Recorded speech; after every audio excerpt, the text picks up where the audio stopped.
আসসালামু আলাইকুম ভিউয়ার্স। গারো পাহাড় এগ্রো চ্যানেলের পক্ষ থেকে আপনাদের সবাইকে স্বাগত জানাচ্ছি। তো এই যে হচ্ছে আমার মুরগির বয়স আজকে 30 দিন। মুরগি প্রায় বিক্রির উপযোগী হয়ে গেছে। এখন দুপুর 2টার মতো বাজে, প্রচণ্ড গরম। এই দেখতে পাচ্ছেন ফ্যান চলতেছে। তো মুরগিগুলো সব খাওয়া দাওয়া করে এখন শুয়ে রেস্ট নিচ্ছে, ফ্যানের বাতাস খাচ্ছে। যেহেতু এপ্রিল মাস, তাই প্রচণ্ড গরম, বাহিরে প্রচণ্ড উত্তাপ। তো মুরগি অনেক দেখা যায় ফ্যান যখন অফ থাকে বা কারেন্ট না থাকে, অনেকে এই সমস্যায় ভুগছেন যাদের হিট স্ট্রোকটা বেশি হচ্ছে। তো আমারও মাঝে মাঝে দু একটা হয়ে যায়। তো হয় না বলে কথা না, হয়ে যায়।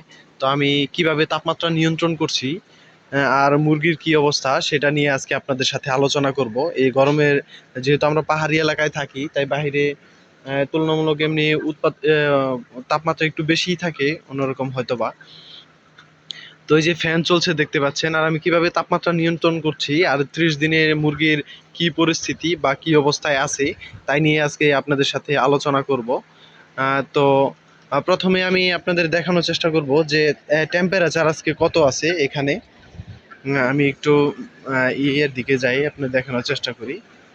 আমার হচ্ছে টেম্পারেচার মিটারটা আপনাদের একটু দেখাই, থার্মোমিটারটা, টেম্পারেচার মিটারটা।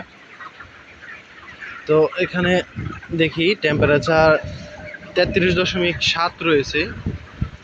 তো আপনারা হয়তো ক্লিয়ার দেখতে পাচ্ছেন না, এই যে এখন হয়তো দেখার কথা 33.7।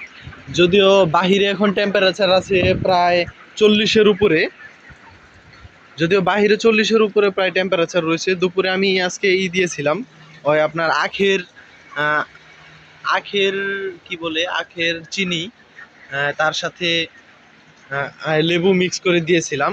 এটা অনেকটাই কাজে আসে, হিট স্ট্রোকটা কম হয়। আর শেষের দিকে এটা প্রয়োগ করলে মুরগির ওজনটাও একটু বা মুরগির স্বাস্থ্যটাও ভালো থাকে। তো সেই জন্য এটা আমি ব্যবহার করেছিলাম আজকে পানিতে, দুপুরে এটাই চলছে। তো আর মুরগির কি অবস্থা সেটা নিয়ে আজকে আলোচনা করব। আর হচ্ছে আমার বাহিরের পরিবেশটা দেখায়, আমি কিভাবে, যেহেতু আমার টিনের শেড, তাই টেম্পারেচারটি কিভাবে নিয়ন্ত্রণ করছি সেটা আপনাদের একটু দেখানোর চেষ্টা করি। তো আপনাদের জন্য একটি ভিডিও তৈরি করেছিলাম, আমি ঝর্ণার সেট আপ করেছি। এই যে উপরে দেখছেন বৃষ্টির মতো ঝর্ণা পড়ছে, একটু যদি জুম করে দেখাই, বৃষ্টির মতো পড়ছে। আহ, আশা করি আপনার দেখা যাচ্ছে অনেকটাই। তো এই যে ঝর্ণার মতো ঝর্ণাটি সেট আপ করেছি, আপনার এই যে বৃষ্টির মতো পানি ছিটাচ্ছে, যার ফলে টেম্পারেচারটা আমার অনেকটাই নিয়ন্ত্রিত হচ্ছে। এখানে আমি মোটামুটি 40 থেকে প্রায় 33-এ নামিয়ে আনতে সক্ষম হয়েছি। বাইরে দেখতে পাচ্ছেন হালকা একটু বাতাস আছে, যেহেতু এপ্রিল মাস, গরমের সময় প্রচণ্ড উত্তাপ। তাই মুরগি অনেক সময় হিট স্ট্রোকে ভুগে বা এরকম হয়, দু একটি মুরগি হয়ে যায়। তো এই যে আজকে আমার মুরগির ওজন নিয়ে একটু কথা বলি। আজকে মুরগির আমার এভারেজ ওজন আছে প্রায় উম, আপনার 2 কেজির কাছাকাছি। 1 কেজি 900 থেকে শুরু করে মোটামুটি 2 কেজি 200 বা 300 পর্যন্ত অনেক মুরগি আছে, বা এর কাছাকাছি আছে অনেক মুরগিগুলাই। তো এই হচ্ছে মুরগির এই যে অবস্থা, মোটামুটি আল্লাহর মধ্যে অনেক বড় হয়ে গেছে। অনেকটাই বড় হয়ে গেছে, যে খাবার খাচ্ছে, যেহেতু গরমের সময় আসলে খাবারটা একটু কমই খায়। আর কম দেওয়াটাই ভালো, বা একটু খাবারটা কম দিলে গরমের সময় তাহলে স্ট্রোকের একটু কম হয়, বা এরকম সম্ভাবনা কম থাকে। উম, তো এই জন্য খাবার পর্যাপ্ত যদিও আছে, তো এই যে ফ্যান চলছে ভিতরে, আর বাহিরে ঝর্ণা সিস্টেম করা আছে, যার ফলে আমি টেম্পারেচারটা অনেকটাই নিয়ন্ত্রণ করতে পারছি। যারা আপনার টিনের শেড আছে যাদের, তো টিনের শেড থাকলে আপনারা এই ধরনের সিস্টেম করতে পারেন। আর ঝর্ণা করতে আমার কেমন খরচ হয়েছে সে নিয়ে আপনাদের সাথে একটি ভিডিও শেয়ার করব বলে আমি সেটি তৈরি করে রেখেছি। ওটি আপনারা চ্যানেলে পাবেন, অবশ্যই আমি দিয়ে দিব ইনশাল্লাহ। তো এই জন্য আপনারা আপনার চ্যানেলটি সাবস্ক্রাইব করবেন, চ্যানেলটি সাবস্ক্রাইব করে আপনারা আমাদের পরিবারের সাথে যুক্ত হয়ে যাবেন, যাতে আমার এই গারো পাহাড় এগ্রো চ্যানেলের মাধ্যমে আমি আমার কৃষি বিষয়ক খামার সহ অন্যান্য চাষাবাদের বিভিন্ন বিষয় আপনাদের সাথে শেয়ার করতে পারি। আর কখন কি সমস্যা হচ্ছে বা এগুলো সমাধানও দিতে পারি, আর আমার বিষয়গুলো আপনাদের সাথে শেয়ার করতে পারি। আপনাদের কথাগুলো আমি কমেন্টের মাধ্যমে শুনতে পারি এবং সেই বিষয়ে আপনাদের সাথে বিস্তারিত কথা বলতে পারি। এই জন্য আমার সাথে অবশ্যই যুক্ত হয়ে যাবেন, আমার চ্যানেলের সাথে যুক্ত হয়ে যাবেন। তো 30 দিনে আমার মুরগির এই হচ্ছে আজকের অবস্থা। মোটামুটি ওজন বিষয়েও কথা বললাম, কেমন ওজন এসেছে। তো গরমের সময় তাই এরা এই যে ফ্যান চলছে, আরাম করে ফ্যানের বাতাস নিচ্ছে। তো 30 দিনে কি অবস্থা হলো সেটা আপনাদের সাথে শেয়ার করলাম। টেম্পারেচার কিভাবে নিয়ন্ত্রণ করছি, আর হচ্ছে কি অবস্থা, বাহিরের খামারের কি অবস্থা রয়েছে সেটা আপনাদের সাথে শেয়ার করলাম। আর অন্যান্য বিষয়গুলো আপনারা যেগুলো জানতে চান অথবা আমাকে জানাতে চান, অবশ্যই কমেন্ট করে জানাবেন। আর আমার চ্যানেলের সাথে অবশ্যই যুক্ত হয়ে যাবেন, যাতে আপনাদের সাথে এগুলো নিয়ে কনভারসেশন করতে পারি, আপনাদের সমস্যাগুলো সমাধান করার চেষ্টা করতে পারি, আপনাদের থেকেও অনেক টিপসও নিতে পারি কাদের কি অবস্থা। আমি যেহেতু পাহাড়ি এলাকায় থাকি, তো এইদিকে শুকনো পরিবেশ অনেকটাই বেশি। তো দেখা যায় বাহিরে গাছপালা থাকার ফলে এদিকে বাতাসটা একটু কম ওইভাবে আসে বলা যায়। তো তারপরেও আমি ফ্যান এবং ঝর্ণা দিয়ে বৃষ্টি সিস্টেম করে আমি অনেকটাই সব কিছু নিয়ন্ত্রণ করতে পারছি আল্লাহর রহমতে। তো এই যে দেখেন মাশাআল্লাহ, মুরগির সাইজগুলো 30 দিনে অনেকটাই, এই যে যদি দেখানোর চেষ্টা করি, আল্লাহর রহমতে 30 দিনে মুরগির সাইজগুলো অনেকটাই ভালো এসেছে।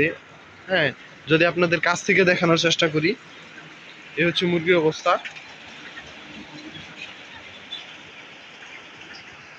তো এই হচ্ছে মুরগির অবস্থা। আমি আপনাদের ওজন মেপে এখন দেখাতে পারলাম না, বা ওরকম ভিডিওটি দীর্ঘ হয়ে যাবে। এই জন্য আমি ইনশাল্লাহ অবশ্যই আগামী ভিডিওতে আপনারা যা জানতে চান বা দেখতে চান, আমি অবশ্যই আপনাদের সাথে সেগুলো শেয়ার করব।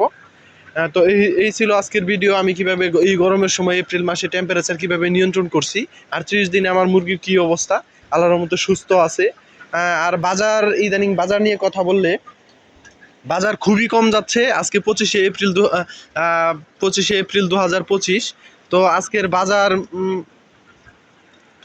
আজকের বাজার অনেকটাই কম। আর মোটামুটি গত 15 দিন ধরে এমন বাজার যাচ্ছে যে মোটামুটি 120 টাকা, 125 টাকা এর আশেপাশে বাজার যাচ্ছে, যেটি খুবই নিম্নমানের বাজার। আপনারা জানেন যে একটি মুরগি উৎপাদনের পিছনে কেজিতে প্রায় 130 টাকা বা 35 টাকা বা এর আশেপাশে খরচ পড়ে যায়।